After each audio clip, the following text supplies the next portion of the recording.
Do you want me to introduce you, or do you want to introduce yourself? Oh, wow. Well, let me introduce myself, and I hope I won't be too wordy. Do you think? So I'm Mark Worth, actually James Mark Worth, but I use my middle name and always have. Um, and we're here because I served in the legislature, was elected in 2022 and lost my seat in 2024. So I was in the Maine state legislature 2 years. Previous to that, I had been a Unitarian Universalist minister,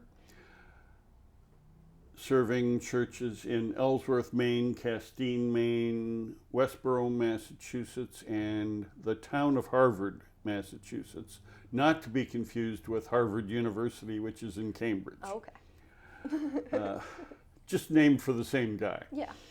And before that, I was a high school history teacher. Before that, I owned a natural food store. Before that, I worked 2.5 years on the night shift in a General Electric plant and was briefly a union steward, shop steward. And we were building power transformers for the utilities. And before that, I was a conscientious objector during the Vietnam War and served 2 years in a hospital under selective service regulations. So, which was kind of unusual. I didn't flee to Canada, but I also didn't go into the military. I served in a hospital and got that kind of in-between status on religious grounds. That's very cool. Yeah. So that's me. Before that, I went to Northern Michigan University. Grew up in Michigan. I've been in Maine since 1991. Well, yep. You gave me more information than Wikipedia did, so that's good. Okay. You want to get into the questions? Sure. Okay. First one I have is, what made you decide to run for office? Well, I was asked. Okay. And I think I said no 6 times before I said yes on the 7th time. And what happened was the Democrats had absolutely no candidate for this seat. Mm-hmm. And the Republicans were running John Linehan. Always. And yes, he's a perennial candidate. Up until now, has lost every time he's run, which was, I think that was maybe the 7th time he had run and lost. Although I understand he's running again for city council, and Democrats are having trouble finding enough people to oppose Linehan and his slate. So, but we were coming down to the deadline. I thought John Linehan would be terrible. I thought the Democrats had to have someone, and they really had nobody willing to run. And so finally, the 7th time I was asked, I said, okay. And I ran, and true to form, John Linehan lost. But then when I ran for re-election, I had a stronger opponent who is well-liked in the community.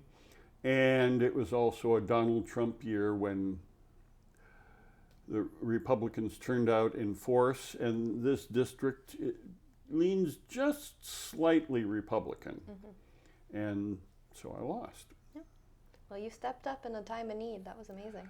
Yeah, I did not want John Linehan in the legislature. No. And what were your concerns when you were first thinking about running? Well, one of my concerns was, can I afford to do it? And then I was, quickly made to understand that I really didn't have to put out any of my own money if I ran as a clean elections candidate. I had to collect a certain number of $5 qualifying contributions and get people's signature. And you do that and you send it in to the state, and they send you back more money than you've sent them. And with a little bit of effort doing that, you have enough to run a decent campaign. You're competitive. That's awesome.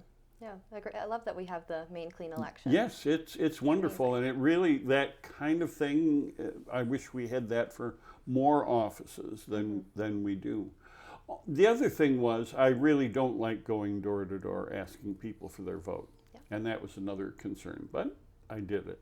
Did you end up liking it, or was it still something that you never really When I liked? was doing it, I usually enjoyed it, but then when I had to do it again, I would dread going out and doing that before it happened until I was in the middle of it, and then it was fine. Yeah, yeah. Do you have a lot of positive interactions with people during that? Yes, for, almost always. There were a couple of people. There was one who said, "We're Christians," and slammed the door in my face. Okay. Oh, okay.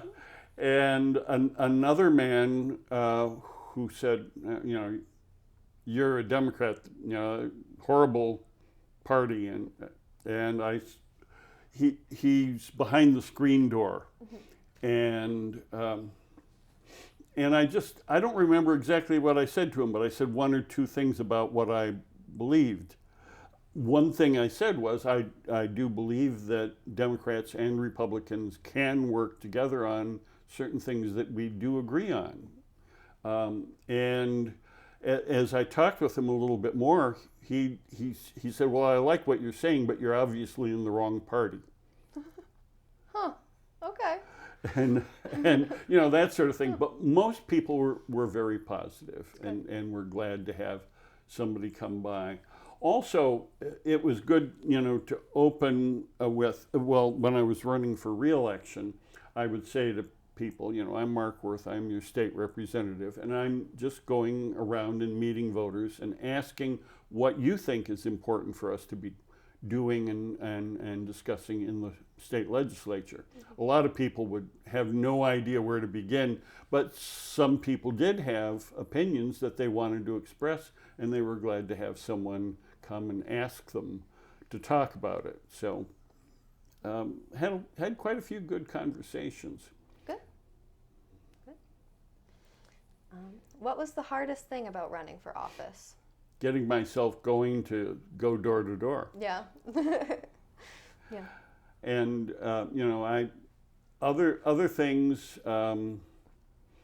Each time I was able to find someone who was willing to be campaign manager. Neither one of them, for various reasons, were terribly active in that role.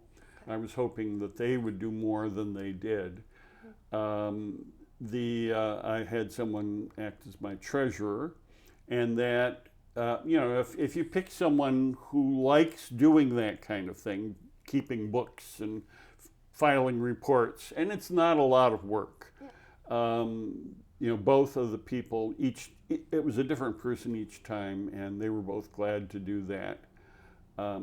My first campaign treasurer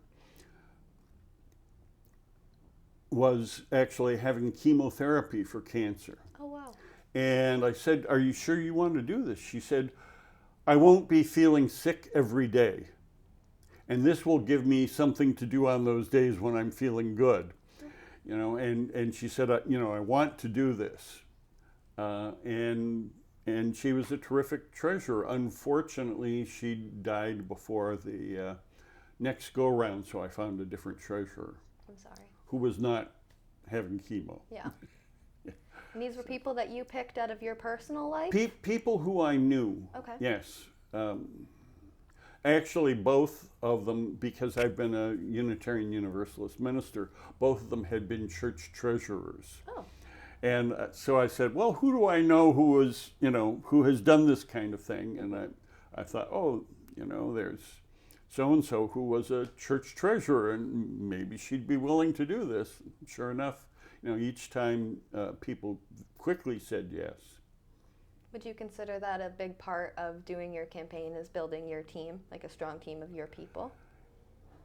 Yes, and if I was doing it a third time, I would work harder to find a good campaign manager. But that's not going to happen. A third time's not going to happen. Yeah. That's good. And what was the most rewarding thing, or a few things, about campaigning and about being in office? Well, about campaigning was that there were a lot of good conversations with voters. Being in office, okay, so I was a political science major as an undergrad, and I've always been interested in history and politics and how government runs. I pay attention to the news, to what's going on in the world and the nation and the state. I was surprised about how much I learned being in the legislature, because you're actually there doing the work, seeing the work get done and doing it. You're in the so I was on the Education and Cultural Affairs Committee. Mostly what we dealt with was education, but if something came up like had to do with the Grand Theater in Ellsworth, that would be cultural affairs. Okay. And I serve on the board of the Ellsworth Historical Society. And they've been trying to preserve the old jail and sheriff's house has been one of their projects. That's a cultural affairs thing. So that would come under our committee also, but mostly what we were working with was public schools, some to do with private schools. For instance, there were issues about funding preschool for kids with special needs. Oh.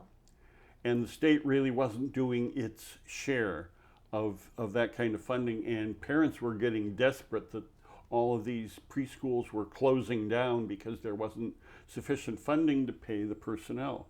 That came under the Education Committee. Maine's community colleges give free tuition. That came out of the Education Committee and then was passed by the legislature, funding for that. University of Maine, Colby, Bates, and Bowdoin colleges. This all has to do with education in the state of Maine. And so we had, and as a former teacher, I asked to be on the Education Committee. But to see the work get done, for instance, when someone proposes a bill, you have a public hearing, and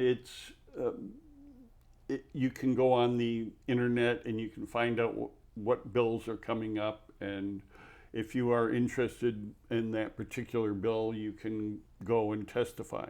Anybody can come and testify. And we listen to a whole lot of people.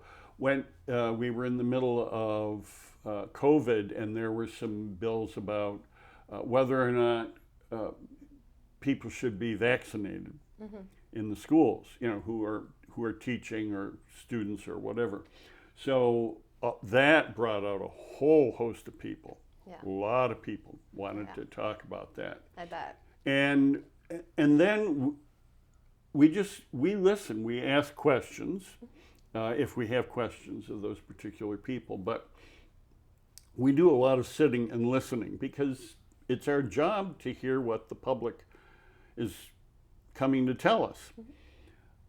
Then we have a work session, usually on a different day. We schedule a work session and we say, well, we want to hear from this expert and this person who had this interesting point of view, and we invite them back for the work session. And then we gather in our little Democratic caucus, and the Republicans gather in their caucus, and we say, okay, what parts of this bill do we like? What parts do we dislike? What do we need to change the bill in some way? And then our head of our caucus talks to the head of the Republican caucus. There's only 15 people on the committee. Okay. But we then the two caucuses talk to each other and say, okay, what can we agree on? What do we disagree on? And can we send this out of committee with an ought to pass?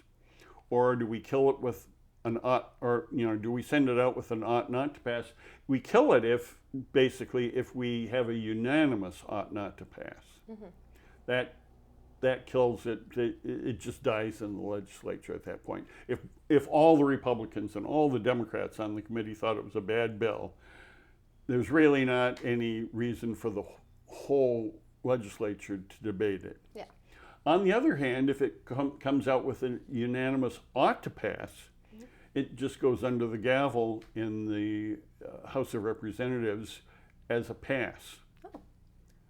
And I proposed 2 bills, 1 bill each of the 2 years I was there. So I was not as productive as some people, but on the other hand, some people were just putting in way too many bills that were frivolous. Yeah. So, but my first bill got a unanimous ought not to pass. Oh. And so it died quickly. My second bill got a unanimous ought to pass. Oh. And sailed through the legislature quickly. So I thought, okay, now I'm learning how to do this. And of course, now I'm done. But if I was a bit younger and was going to be in there longer, I would learn, a lot more of the ropes. Also, I just met a lot of great people, and there were moments. There were some tense moments, but there were also moments when I had really good rapport with my Republican colleagues. Good. And I especially appreciated my Democratic Party colleagues. So just seeing it all get done. The very last night I was there when we were working on a budget bill that the Democrats in the House and the Democrats in the Senate couldn't agree on. And we were there until the sun rose the next day because it was scheduled as our last day, so we were determined we were going to get this done. Yeah. And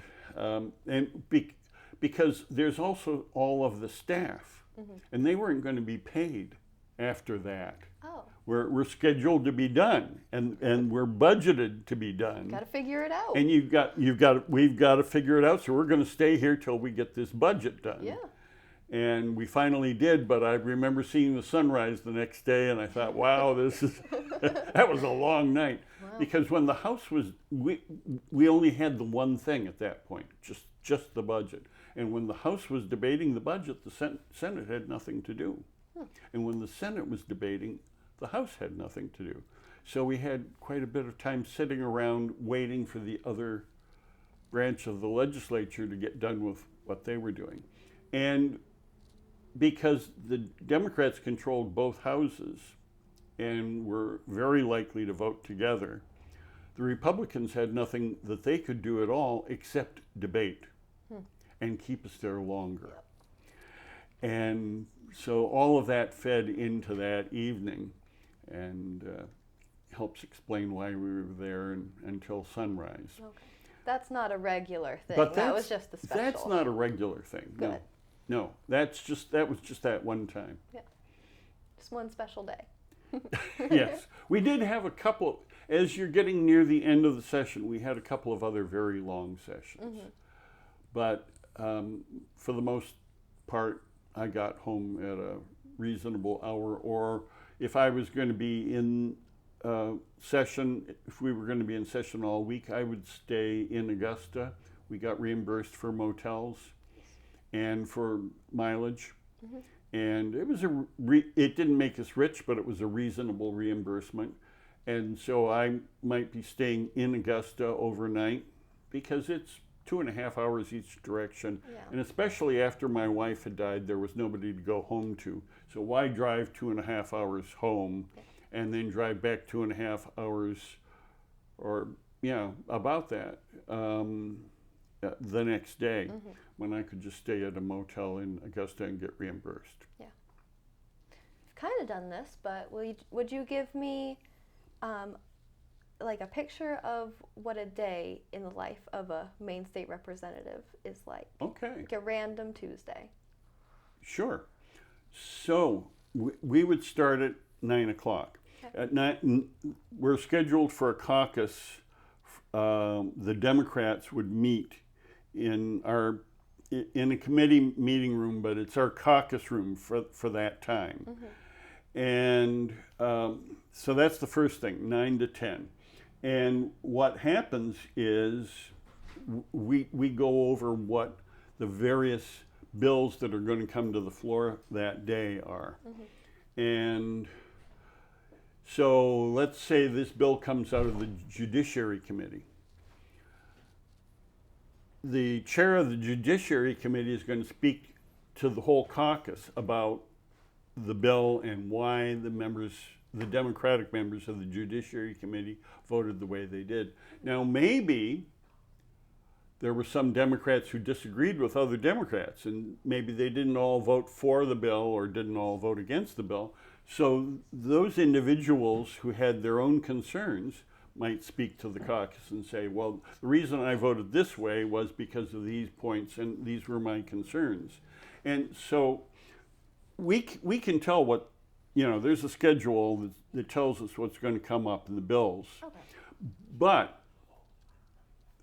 the law, judicial issues are not my area of expertise. Or if it's agriculture, that might not be my area of expertise. Yeah. And so I want to hear from the people who are on those committees who know more specifically about that bill, who can say why the ought to pass or ought not to pass votes were cast. Yeah. And so I have a better idea what I'm going to expect when we're actually voting on the bill and debating the bill. So that's 9 to 10. Then the House is supposed to meet at 10. And we're supposed to be done at about noon. And then have some time for lunch and then go to our committee meetings in the afternoon.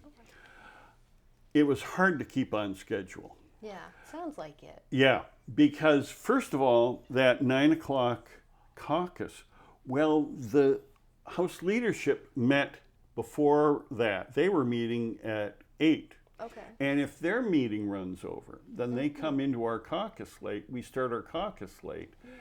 If the caucus runs over, then we can't get the House started and the Senate started on time.